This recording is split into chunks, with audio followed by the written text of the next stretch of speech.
guys, welcome to my channel. It's the first time I think that you guys have seen me face to face. I'm doing a little bit different of a video today. I'm actually filming in my bedroom, hence all the labyrinth stuff behind me. And my Funko Pop dolls over there on the side, which is Labyrinth and Alice in Wonderland and Sherlock from BBC Sherlock. I'm doing a collaboration video with JessinKing here on YouTube, and we are going to talk a little bit about what it's like to be a disabled goth person and how we go about meeting with other people of the goth persuasion, basically. In my area in Missouri, there are only two goth clubs that you can go to. One is in St. Louis, and one is in Jefferson City, in Kansas City, Missouri. And I've never been to the one in Kansas City, Missouri, because I've never been to Kansas City, but the one in St. Louis is about 2.5 to 3 hours away from me because it's real close to the Arch and it takes that long to get there. It's actually located on the second floor of the building, and they only have goth nights there. It's on Monday nights, and it starts at 10 p.m.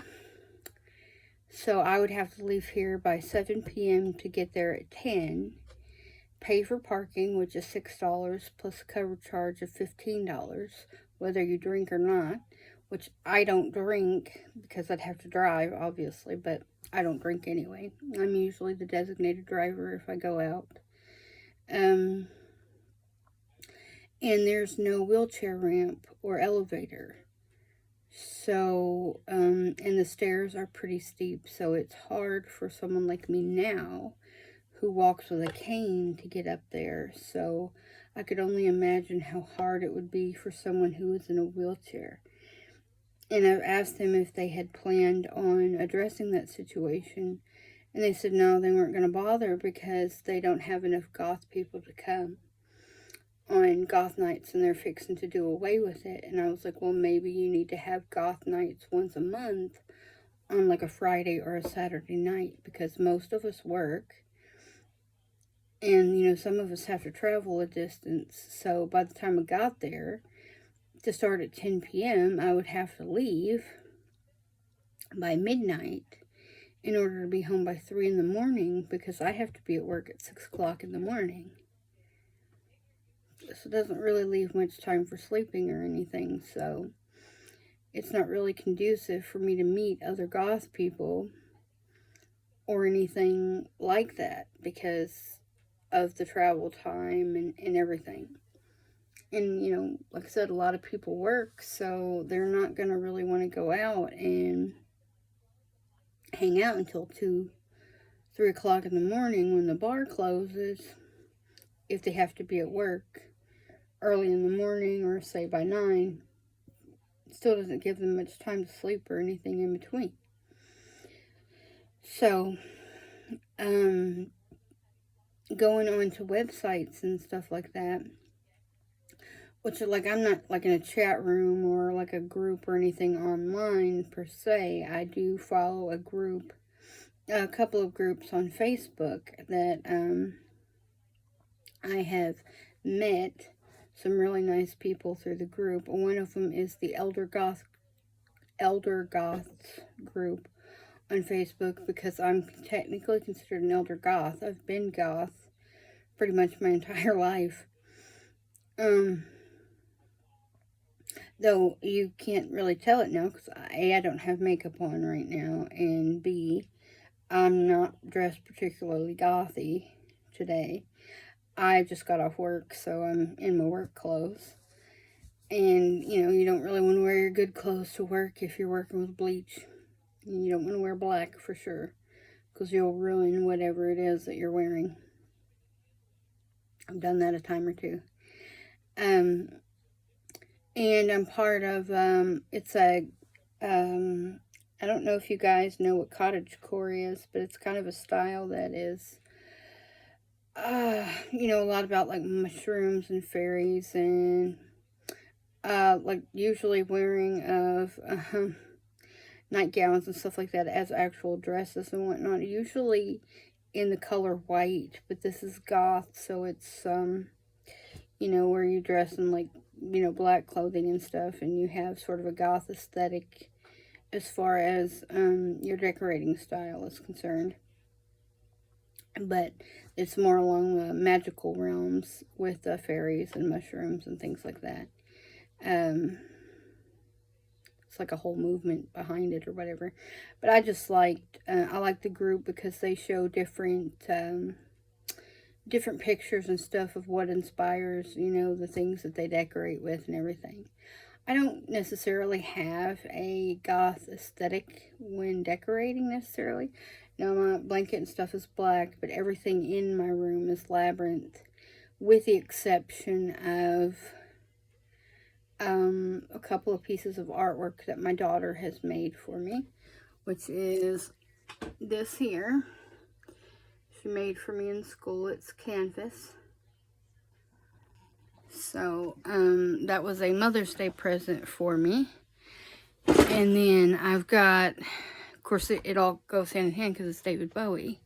But I also have this that she drew for me. And this, where he is actually Jareth from Labyrinth, that she drew for me. I also have a picture of Sherlock, but it is not in this room. I don't have it hung up just yet, I don't think, but it will go into the craft room. BBC Sherlock, I should say. It will go into that craft, in my craft room. As you can tell, I have not painted the ceilings yet. Getting up and down off the ladder and stuff is kind of difficult right now. But we're not in any, you know, super big hurry to get that done. But, so those are pretty much the two groups that I follow on, Facebook. I was a part of a group. It's called Amino. It's like an app for goth people for a while. And, you know, I met some great people on there. And actually one of my best friends, who we talk almost every day, Richard, was from the group. And then we kind of branched off onto Messenger and Facebook. And, you know, that's how we communicate now. But when my brother had passed away, I just I left the group because I just wasn't in the right headspace to really, I just wasn't in the right headspace to people. I just couldn't do it. And, you know, I couldn't pretend like everything was fine because everything wasn't fine. And, you know, there are days where now even things are not fine. And so I tend to be quiet and kind of reserved, but I kind of need that time in order to process things because his death left me with PTSD because it was pretty traumatic, but I won't go into any details about, you know, what happened or anything. It's just, sorry for the reach, I had to fix something. It was just, you know, pretty traumatic for all of us, especially my mom, who still has problems. So I have to kind of be strong for her, because if I break down, then there's no way that she'd be able to continue to get through things. So, you know, so there are just some days where I just have to remain quiet and not talk a lot to people, just to kind of, you know, process it and everything, deal with it. And after about a day, then I'm okay, and I can start, you know, talking to people and stuff again. I used to work at a gas station until May of last year, and was under so much stress because I constantly had to people, but they would always call me in, so I was working 2 full-time jobs and going to school, and I literally landed in the hospital with chest pains because I was having so much stress and everything, and I didn't even get the time off work to process his death or anything. We didn't even get to take off work for any type of memorial service, which is not something that he wanted anyway, so. But anyway, that's neither here nor there. So I ended up leaving work, and it was actually the best thing that I did, because I started having a lot more issues with the nerve problems and stuff then, and realized that I couldn't do that type of work anymore. It was super physical, and it was just too hard for me. Now I take care of disabled people for a living. But that's not as difficult, you know, because it's something that I've done for 24 years. Now, I've done that since I graduated high school. I've had the same client for 24 years. And, so, you know, that's what I do as far as work is concerned. I'm the only goth person in my family. And all of my family is pretty accepting about it. They don't question it, because they've always known. Because I've always been different. And my uncle, my mom's baby brother, I've talked about him before. I was actually the one that really kind of got me into the goth music, because he listened to a lot of everything. I mean, that's just how we are in our family. We just listen to all kinds of different music and stuff in the family. So, he had asked me one day, I was probably about 5 years old. He'd asked me if I'd ever heard of Susie and the Banshees, and I said no. And he goes, "Oh, I think you'd really like her because, well, you know, she's female." But he said, "I think you would really like her music." So he was like, "I have an album," you know, because back then we had records and stuff, because it was in the 80s. So he played the album for me, and it was amazing. I loved it. And, you know, so he was pretty much my first delve into goth music. And so it was, I don't know, I just felt like it was home. Like, and then when I, you know, like her style and everything else like that, you know, as far as the way she dressed and her makeup and stuff was very similar to the kind of makeup that I would practice when I was a kid, because I've always been, you know, fascinated with makeup and stuff like that. So it's actually a talent that I do have. I can put makeup on, I just don't. I don't hardly ever wear it anymore. I haven't actually worn makeup in probably almost 3 years, actually, since my brother died. But I've never had the occasion to, really. I mean, we've not really celebrated a lot of special occasions or anything, so. But I'm kind of getting off on a whole different tangent here, and that's not what this was about. The people in my group don't know that I'm disabled, because it's not really something that we've ever talked about. You know, I'm not in a group for disabled goth people. I've never actually looked for a group like that. Even though technically it is a disability, because I still work, I don't really consider it a disability, if that makes any sense, because I'm still able to work.